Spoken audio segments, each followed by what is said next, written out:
All right, well, thank you all for coming out, first of all. Can the F3 guys tend to flood the zone, so if you're an F3 guy, can you put your hand up? Just want to see. All right, thank you guys for coming out. We appreciate it. All right, we're not going to count off at the end of the workout, okay? No circle of trust. Any FIA ladies out here as well? Awesome. All right, good to see you all as well. So FIA, for those of you who don't know, is the women's equivalent of F3, so females in action. So we got workouts for everybody. I'm going to give you all kind of a quick overview of what F3 is as sort of a baseline, and then go into kind of some of the tech stuff, and Jimmy and I will go back and forth and talk a little bit about that stuff, and then throw it open to questions at the end. But first of all, just thank you all for coming out, and appreciate y'all giving up a lunch hour to join us here. As Erica said, it's really, there's nothing much more low tech than what we do. Jimmy likes to go to Orange Theory when he's on the road, and he tells me that there's a lot of shiny stuff at Orange Theory and some fancy machines, and you got to wear a heart rate monitor and stuff like that. We have none of that. We are a group of guys who get together in the early morning hours, usually about 5:15 or 5:30, in a public park or in a parking lot or wherever we can meet. And we do a workout, and it's usually made up on the fly by the guy who's leading it. And you show up, and you don't know who's going to lead usually, and you don't know what they're going to do, and you just show up and go. And the only gear you need is a pair of shoes, whatever you're wearing, and sometimes a pair of gloves to protect your soft baby skin, soft hands. So, what is F3? Network of free, peer-led outdoor workout groups for men. We started, my co-founder Dave Redding and I started on January 1st, 2011 with one workout here at AG Middle School down on Runnymede Road here in Charlotte. And Jimmy was there at workout number 1 on January 1st. So he is a founder along with all the 34 other guys who are out there. And what that came out of was Dave and I had been working out with another group at Freedom Park that did a very similar workout, 7 to 8 a.m. Saturday morning. That group got to a size where the guy who had founded it decided he was going to shut it down. There were too many strangers coming, and he didn't like new guys coming in. Dave and I had become friends through that workout, had started talking a lot about what it was doing for us in our lives, and kind of looked at each other and said, we want to get this in front of more people, not less. This has done so much for us in our lives in terms of our fitness and our friendships, that we want to get it in front of more people, so let's go start another one. And that was the impetus for going to AG. We thought we'd get 2 or 3 guys out that morning. We blasted it out through the high-tech device of email. Some of you have heard of it. We put together an email list. We had about 60 or 80 people on that list. Jim was not among them. He just happened to run into a guy during the holidays who had gotten the email. And blasted out and figured maybe 2 or 3 guys will show up, and we'll kind of build it up the same way that the Freedom Park workout had built up. And instead we had 34 show up. And that was the first sign that, hey, maybe we've tapped into something here. The second sign was, for those of you who have ever been in the YMCA during the first few weeks of January, you know it's kind of hard to get a locker, but by, say, February 10th, it's usually a lot easier, right? Well, our numbers continued to grow through February. We figured, okay, this is a bunch of resolutionaries. They're going to fall away. Instead, guys were demanding weekday workouts. I want to bring a friend. Can I bring a friend? Yes, bring a friend. And so we're getting 34 to 40 to 45 guys at that one workout. And by April, we realized we were going to have to split that up. And by August, we'd split it into 3 separate sites. Kind of went from there. And so you see, as of today, and I checked last night, it may have changed since then, but if you look at the map on our website, there are 945 scheduled F3 workouts each week in 14 states from coast to coast. C-SPAN, who is sitting here somewhere, will tell you there are more, because he's got some guys who are working out who aren't allowed to be on the website yet because they're still in training. But we got even more than that. But so we're getting close to 1,000. All that growth has been done almost entirely with a volunteer worker base, and we got a lot of guys in here who are part of that growth, part of that feeling that I was given something and it was given to me for free and it made a difference in my life, and I want to help give it away to other guys. And we encourage that mentality, and I'll talk about that more as we go along. But that volunteer thing is going to come up over and over again, especially when we're talking about the tech-enabled stuff. We've had a ton of guys pitch in and really help us out and make this thing grow because they feel like they're owners of it, and indeed they are. It's owned collectively. So just real quickly, F3 formats include boot camp style workouts, group street and trail runs, track workouts, gear workouts, that's usually with a kettlebell or something relatively affordable and portable, and bike rides as well. And really, we put no limits on it. We tell guys, whatever you want to get together and do. I really personally don't care if you sit around in a circle. If you decide that's the healthiest thing you can do is sit around in a circle and meditate for an hour, call it F3 Quaker meeting or something like that, that's great. You're doing it together and you're doing it to get better. So there are 5 core principles of F3. The F3 workouts are free of charge. They're open to all men. They're held outdoors, rain or shine, heat or cold. We don't cancel for weather. They're led by men who participate in the workout on a rotating basis with no training or certification necessary. So that's basically a long-winded way of saying we don't have guys with a clipboard standing there counting your reps for you and not doing the workout. Any guy who's going to lead a workout is going to lead from the front. And then they end with what we call the circle of trust. All the F3 guys know what that is. We stand in a circle. We count off so we know how many of us were there. Then we go around, we say our name, which is the hospital name we were given at birth before anybody knew who we were. We say the nickname we were given. When you come into F3, you get a nickname. Some of you guys here from the North Country might have to go twice before you get a nickname, but most places you get a nickname the first time you come out, and you're brought into the group that way. And then you say your age, because we like to know where you are in your life, and then make fun of you for it. And then we close with usually a prayer, and that's open to whoever's speaking. Speak from the heart. You can pray to God, you can pray to Allah, you can pray to Yahweh, you can pray to Gaia, Mother Earth, as far as I'm concerned. The faith piece is completely up to you. All we ask from faith is that you believe in something outside yourself, and it's our belief that involvement in F3 tends to get guys straight on their fitness and straight on their friendships that they need, and allow them to then sit there and say, okay, what do I believe in? What do I want to be a leader in? What do I believe in outside myself? And that to us is our definition of faith. So we have many strong Christians, some of them in this room. I am one of them. But to me, that matters less than that you believe in something other than just yourself and your personal needs. All right? Any questions? All right. Jimmy, you want to talk about the mission? Yeah, I think a lot of people look at our mission statement, and for those who've been out and think, oh, it's just out to be a ninja warrior. I'm a 49-year-old guy. I'm just going to run a faster mile. And actually, it's not our mission at all. And you'll see it's to plant, grow, and serve men's small workout groups for the invigoration of male community leadership. And you've got the wording different than I usually say it, but that's close enough. Good try. So the goal is to actually invigorate male leadership in the community. And the reality was, you can't do that. Think about in your life, and there's so many young people here, you're killing me. But for those of us in their mid 40s, late 40s, the challenge has been you kind of get into the 40s and you've had children, you've built a career, you're working on a career, you're going through a lot of things, and fitness falls to the back. I used to tell my wife, I've got time for my family and I've got time for work. I give nothing back.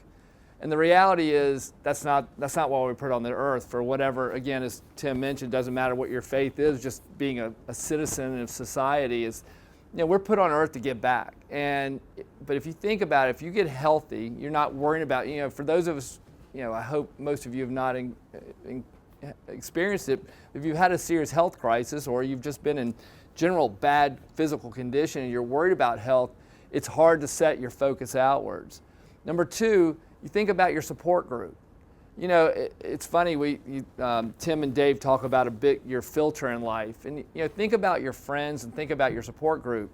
Take out your coworkers. No offense. I'm sure you have great friends that are coworkers, but you're still coworkers. There's something there. You have a needed relationship there.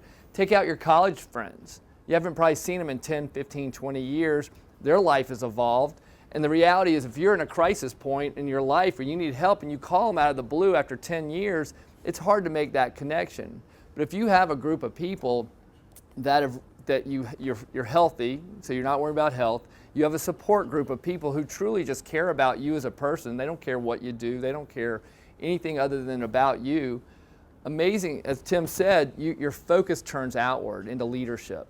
And that's what we feel like, I think what Tim and Dave discovered when they started what became F3 was that they found a solution to a problem we didn't realize existed. And I think for those of us who are involved in F3, and you'll hear more about our expansion efforts and the fact that all of us are volunteers, and why would you commit this amount of time to a volunteer organization is to give back what's been given to us. And that's really the mission statement, is to be leaders in our community. And that leadership could be something like 24 hours, Spencer and his group. 24 hours of 24 hours of booty. His nickname's Booty. It could be you're involved at your church. It could be involved at your school. It could be anything, or just be a better leader at work, or be a better leader in your house. But that's really the mission of of F3. And I think so many people think we're just this cultish early morning workout group, and that's not it. Don't get me wrong. A little bit of that. Like you say, it's like we're a cult, but more the Blue Oyster type. So Exactly. I stole that joke. Yeah, you did. There you go. That was good. Stepped right all over your lines. So, and to Jimmy's point, and this is where it sort of links into the whole tech issue, is that we're very low tech, but the reason we've been able to grow the way we have has been entirely due to technology and to a willingness to grab all available tools and spread things outward. So I want to talk just kind of real quickly about our evolution, our evolution, I guess, of F3 Nation on the web. Okay. So I mentioned that very first pre-blast, what we call pre-blast, to get guys out to that first workout, was entirely email based. We also do something we call a backblast, and that's a write-up of what happened at the workout. And we found that over time to be hugely impactful, especially for new guys. They really like seeing their names or their nicknames in the backblast, in the write-up, because they can point, it's something they can point to. Hey, I was there. I took part in this. Here's what we did. Here's the jokes that were told, most of which went over my head because I'm brand new. But I was part of this, and there's something hugely impactful. And for me, as a former journalist, it's a little bit like that first byline story you ever have that runs in the newspaper. You never really forget that.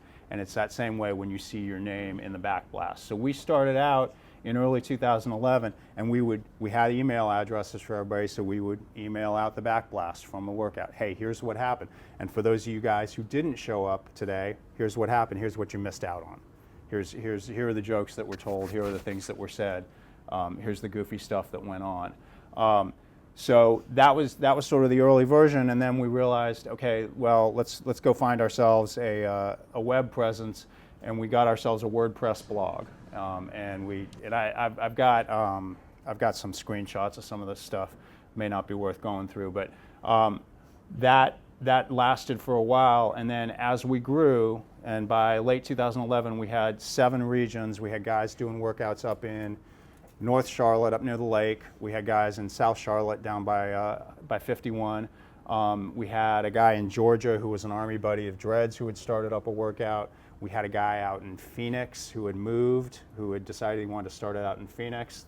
Some of those don't exist anymore, but we had sort of these far-flung regions. So we decided, let's come out of pocket, and Dave and I actually, as I recall, came out of pocket to pay a company here in town to design an initial website for us that could accommodate backblasts from the different regions, could let people log in and post a backblast to the website. And that was a WordPress-based website, but it's then grown from there. And as we've grown, by mid-2012, we couldn't fit the regions on the homepage anymore, so we had to have a drop-down. We had started to see social media growth, so you were seeing a Twitter feed on the front page of the website. And I'll get into Twitter in a moment. It's been kind of a crucial part of our development. And we had a link to the F3 Gear Store, and we have the founder of the F3 Gear Store sitting in the back row here, Malco, and he's been a huge part of the growth story as well, because he came along and said, I want to start a business called Mud Gear that sells obstacle course racing gear. And by the way, if you guys support me in that, I can take over running a gear store for you. And where's my boy in his F3 shirt? Where's my? There you go. So guys love their F3 gear. We got a couple guys sporting the logo right there. they love to be able to go online and buy it and show that they're part of the community. And I am often seen in F3 gear myself. And so that's been a huge part of the growth as well. And then we go through another version of the website by early 2013 to where we're doing only F3 Nation level communication from the front page of the website. And I think let me. Tim, one thing, I think by early 16, just to give you an idea of the website traffic, I think our page views by that time were running about 65,000 page views a week, which to me sounds like a lot in sales, but maybe that doesn't sound like a lot, but it blew us out really fast. So this was one of the early backblasts. This is literally the second workout, January 8th, 2011. From Dave Redding, and there you get the entire list. That's what the list was at that point, and he's got a description. 34 guys gathered around the shovel flag in the gloom for the second installment. How much time we spent, the things we did, and then kind of the weird stuff that happened. So we went to this. This is the backblast WordPress site. So this is from August 2011. Got another write-up here of the workout, and we're just posting backblasts in sequence. And these are, I guess, the top 5 most viewed backblasts. So then by September, we've gotten to version 2 of the site, and this was the one that Dave and I paid to have built. So it looks a little more designed. Unfortunately, it didn't capture a good photo from that front page, but you see here are the regions where we've got workouts now. This is from mid-2012, and you've got each backblast sort of scrolls up through the front page, and you can go and click on the different workouts and see the backblast. And then this was something we started. This was a blog we started called The Butcher's Word that was basically letting F3 guys blog about topics of interest. So I think I was the gear guy at the time. This is before Malco had shown up and taken over. So I would write about gear stuff. I was literally selling F3 t-shirts out of the back of my car, and we realized that was going to get us in trouble with the state sales tax people at some point, which is why I thank God for Malco every day. Is this when we got sued for image usage? No, that was later. Later, That was later.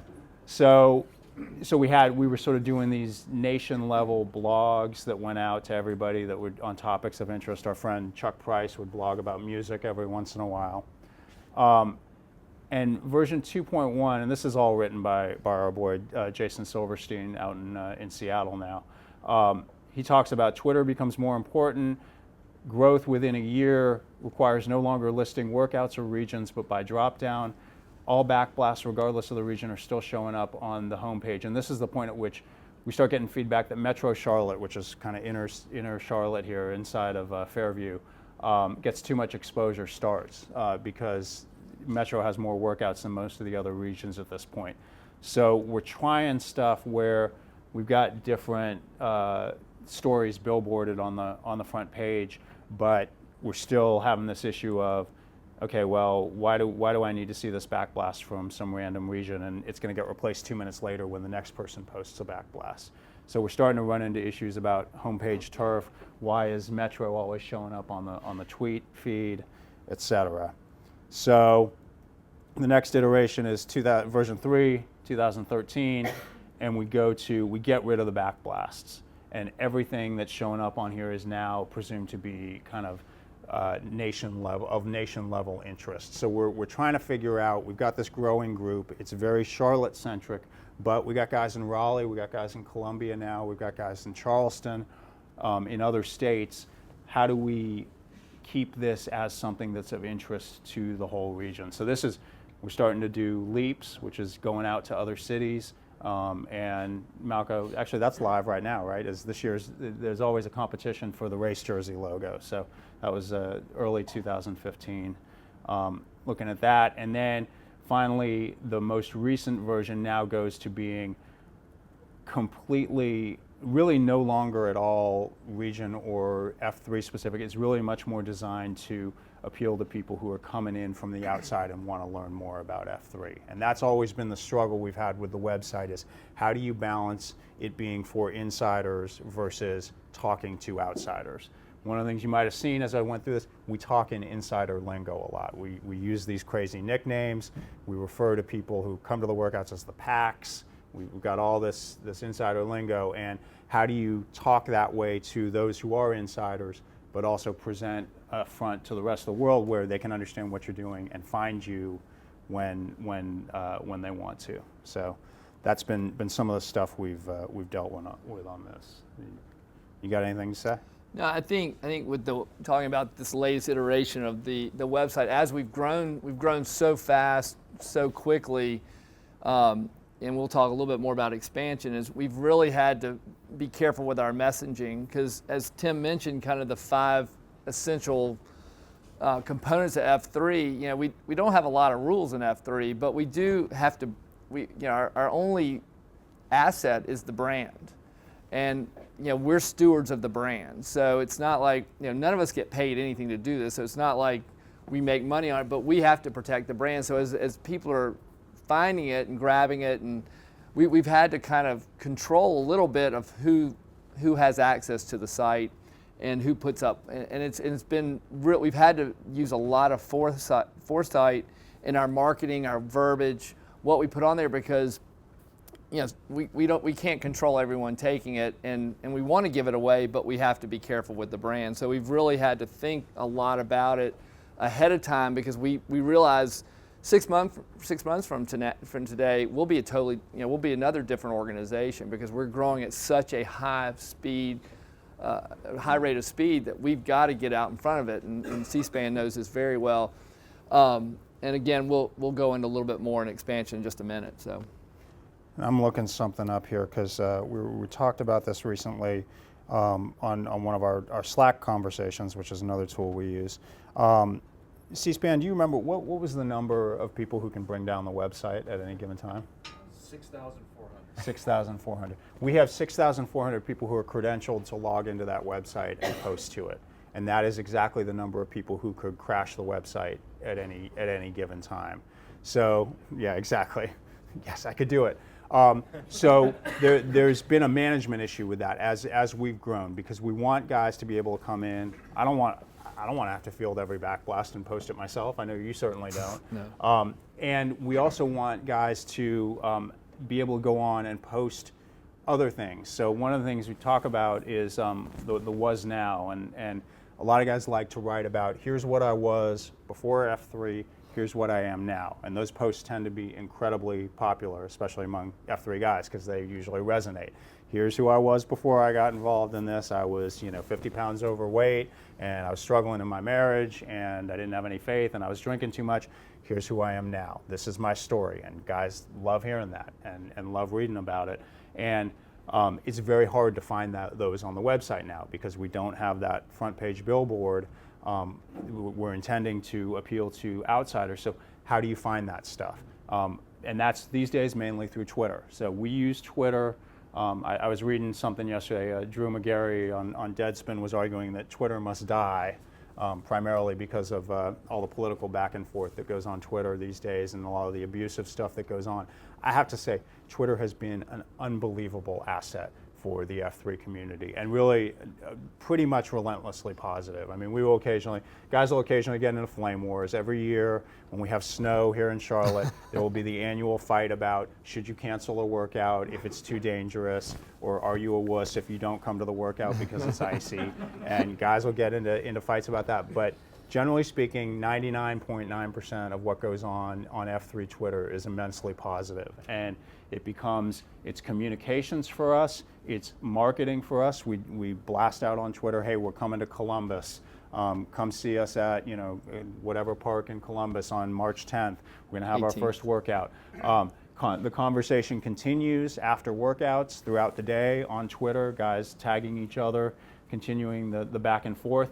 And then it's really a virtual grapevine for buzz about compelling content that's on the site. Hey, you got to see this was now that somebody just posted, or you got to read this backblast. It's hilarious. You'll find it funny even if you don't know anybody involved, because it was so creatively written.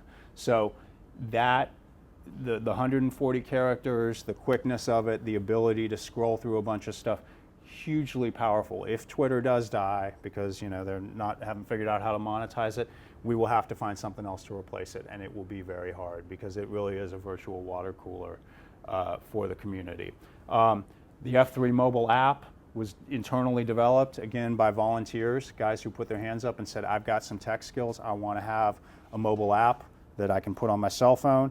It's basically a stripped down version of the website. It sits on your, use the same login. It sits right here with the F3 logo. I can go on here, I can look up backblasts based on how they're tagged, and I can find a workout near me. So if I'm on the road, when Jimmy goes down to Dallas, like he does so often, if he doesn't feel like going to Orange Theory, he can look up and find out, is there a workout on Wednesday morning in Dallas, and if so, where do I go? So the mobile app has been huge. We're big Slack users, and particularly in the last year, that's really taken off. A lot of internal team communications and collaboration. When I was trying to remember just now what the stat was on how many people could take, I know it was in a Slack conversation that C-SPAN and I were on, so I was scrolling through there trying to find it. We leverage Google Apps for nonprofits, for group creation and document sharing.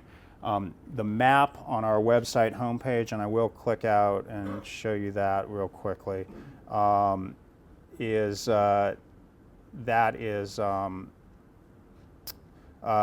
with Batch Geo plus Google Maps and some other stuff, and Google support as well. So, and we've got a guy here in Charlotte who works for Batch Geo's parent company, and so we've got, for the last year and a half or so, we've had this nifty map on the website where you can search via zip code or address or whatever. So Reeves is the one who's in charge of this, and you can see we've got this, you can zoom in here and we can see that we've got 195 workouts in the 115 up in the triad. And now you start clicking on it and you get to actual workouts. You get a pop-up of where the workout's located, what day of the week it is, what time, and what the style is and who's in charge of it. So, so that's been a huge thing for us as well. To that point, I would say, and you mentioned it earlier, the amount of time and effort, and we've mentioned the volunteerism, he mentioned Jason Silverstein earlier, and probably a number of you know who he is. He's now in Seattle, and I tell you, if there's one person that we can, the tech that we owe, more money than we could ever pay him would be Jason Silverstein. And he and his family relocated to Seattle a little over a year and a half ago, and he continues to be this source of expertise and the value of what we have in this website and in consulting from him, and then probably every other person in this room who's with F3 is I mean, you just can't put I can't put a number on it because to me it's magic anyway. It's unbelievable. We could not be here without just absolute hours and hours and hours of volunteerism and people coming out of their pocket on things. So it's, for us being an all volunteer nonprofit, we don't make any money. It's the only way to grow like this. Just quickly, we have a number of regions that run everything on Facebook as well, including Jason started F3 out in Seattle. He's running that completely on Facebook. He got out there, he found he couldn't get the guys onto our website, but they were all on Facebook. So they've got an F3 Puget Sound group on Facebook, and that's where all the backblasts go and all the events and everything else. We've got a very active LinkedIn group, and at least last year a lot of content was created. We're sort of midstream on that right now, but a lot of sort of leadership, internally sourced leadership development content from F3 guys posting to other F3 guys. And then Strava within the last 3 years has become huge as a way of posting workouts and interacting with each other, to the point that Jason and I have started to have conversations about, does that change the nature of the backblast? When you can go on to Strava and there were 14 other guys who were at the same workout and share the same Strava post as you, do we really need to have the backblast at that point? And I'll get to that at the end. I'm going to let Jimmy talk now. The leap is how we get F3 to new cities that are outside of our current area. A lot of expansion within driving distance is handled by existing regions. So my boys down in Fort Mill and Rock Hill are going to go plant, Chester? Did I see an email about that or Twitter about that this morning? They're going to Chester. That's within driving distance. They can go plan an F3 workout there, lead it for the first few weekends, get the guys up and running in Chester, and then hand it off, and come back periodically to check on them and make sure they know what they're doing, right? So that's awesome, but sometimes we want to go to cities that aren't within driving distance, and that's what Jimmy's in charge to of. think of the leap is just put the franchise. So as we franchised out, as Tim mentioned with our website, where we've got it now, it basically is it's to draw people into F3 and educate them on where we're about. So every week we get multiple, both C-SPAN, myself, and a couple other people are on the feed. We get inquiries from around the country every week. I heard about this from a coworker. I ran across this on your website. Or, when are you going to come to, middle of the country somewhere, Topeka, Iowa, Kansas. Topeka, Kansas. And the reality is, again, as I mentioned a number of times, we are all volunteers. We have jobs, we have houses, we have spouses and kids, and say, hey, I'm going to fly off to Topeka for Saturday and Sunday. It goes over really well. But so when we do it, we want to do it right. So it is morphed from when our first significant kind of franchise pass it along was in 2012, where we just morphed outside of the Charlotte metro region, even outside of Huntersville, and we failed so many times. We failed immensely, but we've learned a lot. And so the first place we were actually successful was Columbia, South Carolina, and we did it all by email, as Tim mentioned. I mean, kind of our evolution of using technology for expansion in our franchise started out as basic as our initial backblast, all email. Emailing friends, emailing coworkers, emailing people within F3, say, hey, let them know we're coming these dates. And it actually worked in areas where we knew people. But then as we slowly realized the demand was growing and we really wanted to be proactive, and we wanted to move to cities where we really didn't have a connection. So 2013, 2014, we wanted to expand to Nashville because it's just a great city and it would be fun for me to go visit. Richmond, his wife's from Richmond, and New Orleans. Tim, again, likes to eat and wanted to go to New Orleans. So we said, these are three great cities. We knew nobody. And again, we used Twitter primarily, email, and then we were sending links. We've also been lucky over the number of years leading up to that is we've been in the news a lot. We have a number of amateur videographers that have put together really awesome videos of F3. They've come out, they've used drones, they've used fancy video cameras, and have produced these really first-rate videos. So we used those to push those out. And it was marginally successful at best. And they've since become successful, but it took a long time. What we've really evolved to, and again, I introduced David Green, C-SPAN right here, who's very involved in this as well, is kind of a hybrid. We've realized that initially we thought, well, we'll just stand on networking alone. That didn't work. Then we said, we went to Atlanta, we'll just do technology. We went to Facebook. We bought Facebook lists, or whatever you do through Facebook to get names to follow you. Targeted ads by zip code. That thing. Trying to pick out free workout. Come to the free workout on Saturday at X Park. And that was how we did. That didn't work. It didn't work very well at all, and it attracted some interesting people. So we realized that wasn't it. So we realized, just like a lot of things in business, in life, it's a three-legged stool, and it has become a key part of what we do. But now we've morphed into a hybrid where we usually have people already on the ground, and we're very selective in our cities. But technology is still everything, from our communication, because we build these teams, F3 individuals who are part of these launch teams.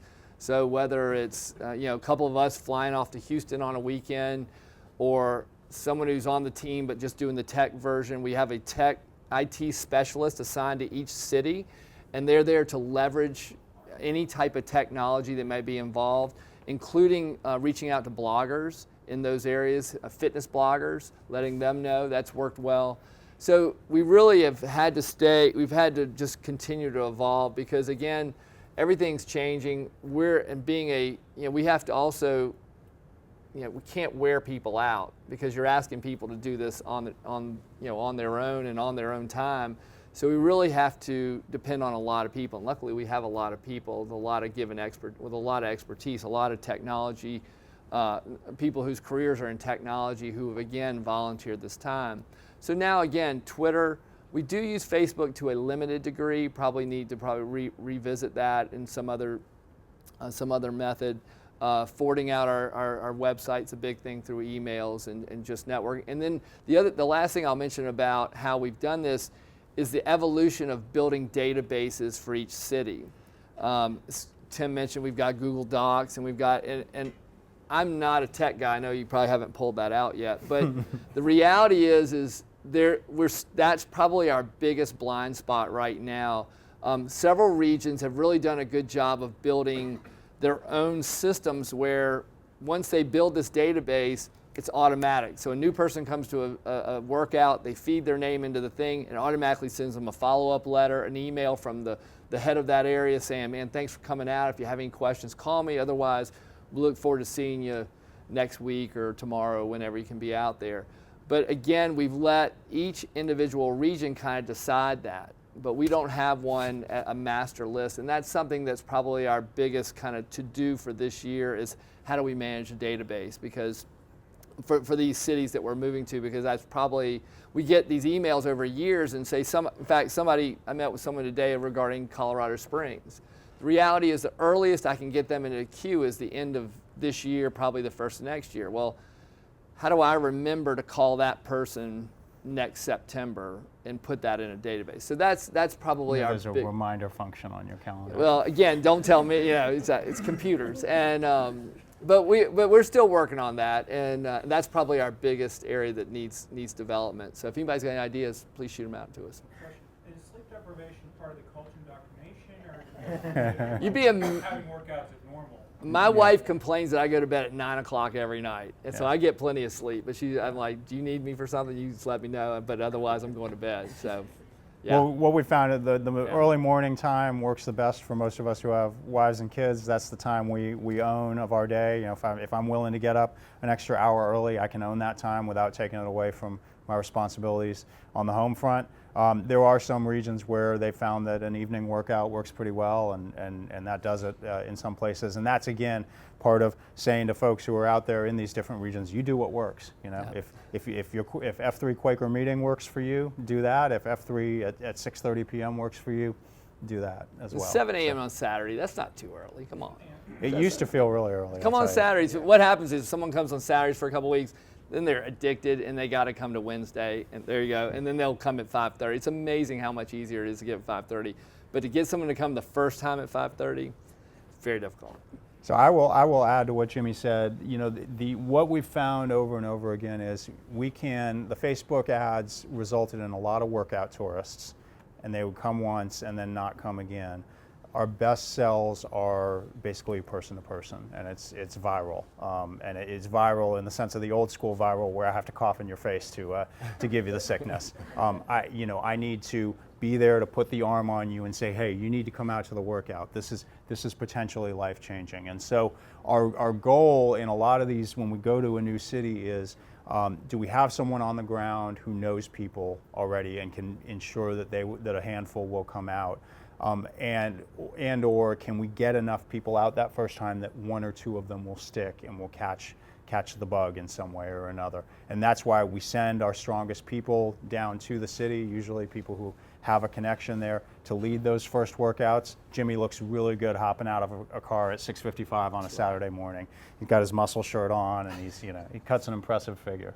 But the idea is get the right people in there to catch the couple or three people who are going to be the ones who are going to stick around, start coming every week, and really grow this thing.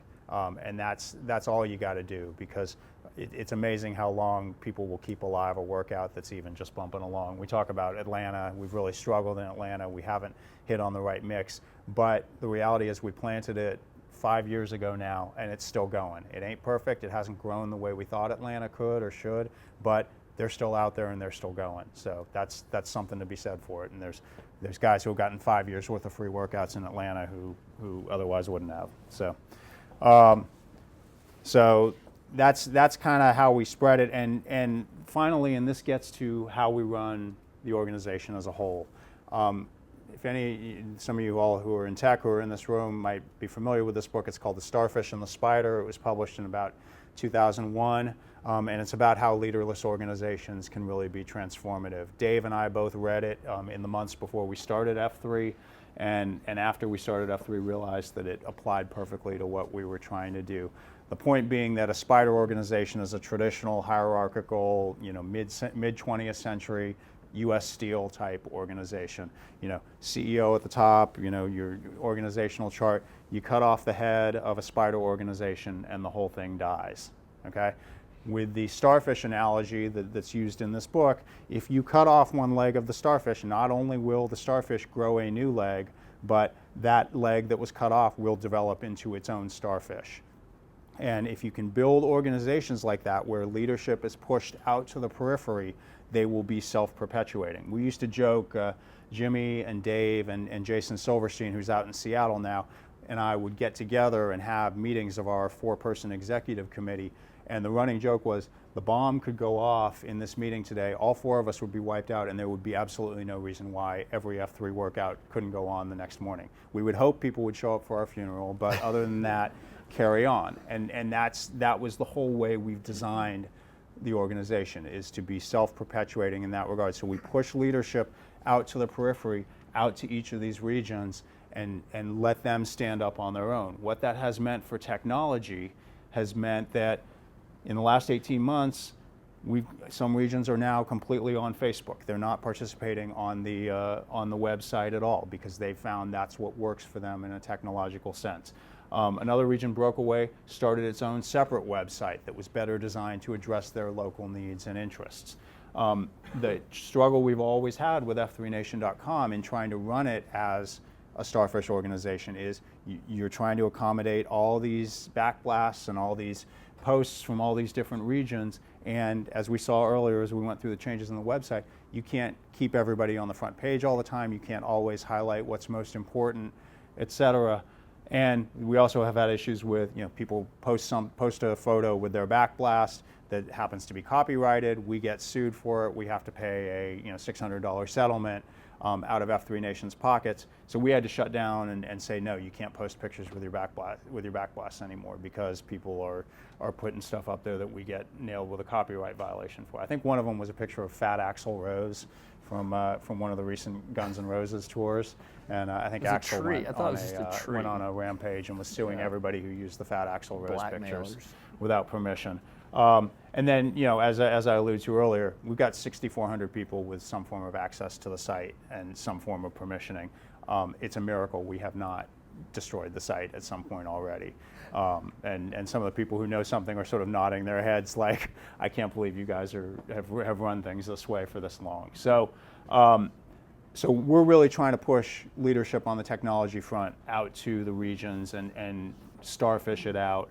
And to be honest, to give you a preview, the next iteration of the website will probably go even further in this direction. We're probably moving toward where we're not going to even post backblasts on the website anymore. We'll give each of the regions an option for how they want to maintain their backblast archive, or if they even want to, and give them their past archive and say, do with this what you will, because the size of the website also, we pay a huge amount of money for hosting just because of all those, at 950 workouts a week, that's potentially 950 backblasts every week. That adds up. They're not, even without the pictures, they're a little smaller, but it's still a massive website, and the management and the tagging and the permissioning that goes on is insane. So what we've really talked about between Jason and myself and our leadership group that includes C-SPAN as well is we could find ourselves with a site that would focus completely on speaking to outsiders, give them the tools to find an F3 workout, and otherwise just go to internal communications. Could we do a white labeled version of Strava? Would Strava license us to use it for F3 and have everybody using their GPS watches to post on Strava and keep the conversation going that way? Or is there some other version as well? That would also potentially let us go back to doing more of speaking to the entire F3 Nation through blogging and stuff like that. So with that, I think we'll shut up and open it to questions. One other thing I will say about, look, the larger point here is I don't think of it, people tend not to think of us as being a tech company, and we aren't really, but we could not be where we are without technology. It's one of those stories of, it has you could not have done this in 1998. You literally could not have. And so that ability and the flexibility, and I love talking to the guys at Skookum, and Brian Delaney isn't here today, but he and I have met a lot to talk about what the next version of the website might look like, is thinking about it in terms of how do we use tech to serve this customer base. This is not a customer base that wants an Orange Theory for their workout, but there are ways we can use technology to serve them. Too many companies, I think, tend to look at technology, like the person with a hammer and everything looks like a nail. Technology is the answer to everything. No, it's not, but it's an answer to some things. How do we use and leverage tech to get in front of more people, get more people out to the workouts, and give them a positive experience out of that? So that's kind of who we are and what we do, and I'll open it up to questions. Rudy. You may have said it, but can you say what each of the 3 F's are? And I know we're talking a lot about the first F. Can you talk a little bit more about the second F and third F? Second F is fellowship, and the third F is faith. I think I hit the faith thing earlier. Fellowship is just the bonds that develop between guys who come together at 5:30 in the morning and sweat next to each other. And the thing that I've always loved about F3 is I had a group of friends in Charlotte in 2008 before I started going to these workouts, and they were okay friends. They were fine. They were, I guess, serving the needs. But the guys I've met through this over the last 8 years are my brothers. And it's really, and I don't know why it works that way. I mean, it works the same way in the Army, I guess. That's why they put men into small groups in the Army and make them do physical training together and bond them that way. But it's the reality of how we bond as men, and it's as well for women as well. So I think the FIA women I know would say the same things about the friendships they've developed through that group. The other thing that's really amazing and really neat to watch, and I saw this with FIA most recently, a lot of y'all know Ruth Samuelson, the former county commissioner and state legislator who passed away recently. Ruth was a member of FIA, and when she had come home from hospice about a week before she passed away, a bunch of FIA and F3 guys got together on a Friday morning and did a mini workout in front of her in Ken's home. And to see that, and to see the connection that had been made between Ruth, who was in her mid-50s, and a lot of women who were, half a generation to a full generation younger through the participation in these workouts, was unbelievable and truly moving, and was a testament to the power of what happens when you put people from different age groups and different neighborhoods and demographics and workplaces together in this kind of setting, what it can do for people. So that's the second F is fellowship, and the whole point is I can get you out to a free workout. That's the first F. That's the magnet. That's what draws people in. When the alarm goes off at 4:45 on any given morning, and I have a lot of them where I don't feel like getting out of bed, the bed's awfully warm this time of year at 4:45, what gets me out of bed is that second F, is the fellowship, is seeing the guys that I'm going to see and my friends, and having that experience with them that morning. And then, so we call that the glue. That's what gets guys out of bed, is the second F. And then the third F is the dynamite. That's when you're settled in your fitness, and when you've got a good group of friends, you got that ability to act out of faith and out of a belief in something larger than yourself, and that's when guys go out and have an impact. So those are the 3 Fs. Yes, ma'am. It's a very small point in one of your slides, but you said you do some work with non-for-profits. Can you give more I'm sorry, with Nonprofits. nonprofits? I want to know more about how you work with non-profits. So we have a nonprofit, a 501c3 foundation that sits alongside F3. We don't actually, F3, because we take in money from gear sales and use it to plant the new workouts. That's the funding source for guys to go fly to Houston and plant a new workout, or Columbus, or wherever. We're actually I think we run as a C Corp these days, or something like that. So, but we are functionally speaking a not-for-profit. Nobody's making any money off of it. But I think Yeah. so one of the biggest things, as again, the enhanced leadership in the community is starting nonprofits. So, we've got, as Tim mentioned, a fella here in Charlotte a couple of years ago started the F3 Foundation, which is a non-for-profit that basically does grants to organizations or programs that enhance male leadership. But then we have groups, and this is where each region is different, that their own groups are involved in. So unfortunately, there's a gentleman, a family in Huntersville whose daughter died unexpectedly, and so that family started their own nonprofit, Tooth Fairy, is that right? Operation Sweet Sweet Tooth. Tooth. Operation Operation Sweet Sweet Tooth. Tooth, yeah. I mean, so the output has been there's after school work at Billingsville every day. Once a week, AG Middle. I mean, there's so many things that this has spawned. So we promote them through Twitter, and we let that group drive it. But if we were in Hartsville, South Carolina, they probably have 6 nonprofits that they're invested in and that they put their energy behind. So there's so many things that we're involved in. So a couple other examples locally. F3 Foundation funds and places F3 guys to coach, let me run teams at low-income schools around town. We have a group of guys who have a heart for homeless men and who started a workout at the Charlotte Rescue Mission on Saturday mornings. So they go and they do their normal workout from 7 to 8 a.m. 9:30 they go over to the Rescue Mission and they run a workout for the guys at the Rescue Mission. One of the coolest things about that was, well, first of all, they wouldn't let them come every week because they said everybody who says they want to come every week, they burn out after 2 months. So we're going to let you guys come every other week for 3 months, and then if you're still around, then you can come every week. And sure enough, they stuck it out for 3 months, and now they're the first volunteer group to ever be out at the Rescue Mission every single week.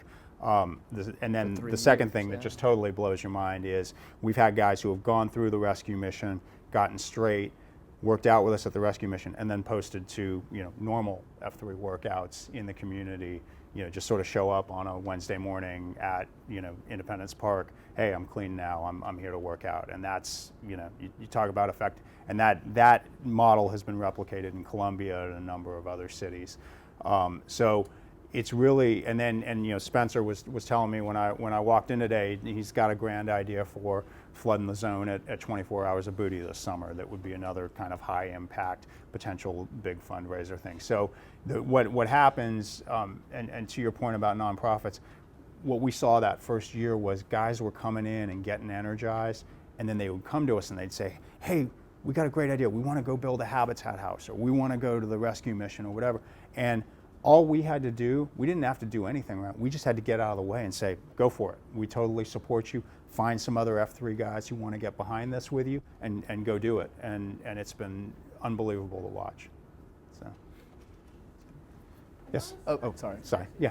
Question. I noticed there's been almost no mention of Instagram. In many ways, Instagram is far You wanna talk surpassed about the Instagram? popularity of Twitter. So my first question is for maintaining those member spotlights that you said kind of draw people in. Why would you not do that on Instagram where you don't have the restriction of the character limit? The second question is, have you thought about doing a membership portal on the website so that there's that separation from the visitors that you're trying to pull in and then the established participants? You want to talk about Instagram a second? Yeah. Let me do the Instagram thing. I got a pretty good lesson from a young man that we are an old man group by not having Instagram. We are restructuring. We're evolving. We are evolving. That's a good point, though. Because I am young, so I am on Instagram now. We're still working that out, but we realized that that's a market we missed.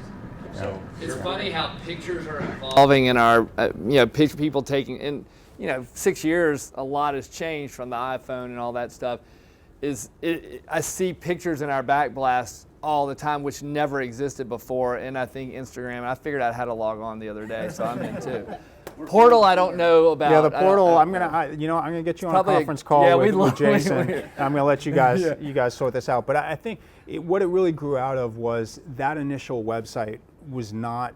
I don't think we thought of it as a front door step for the rest of the world. It really was to serve the F3 community, and we've realized over time that the highest and best use is really as the shop window.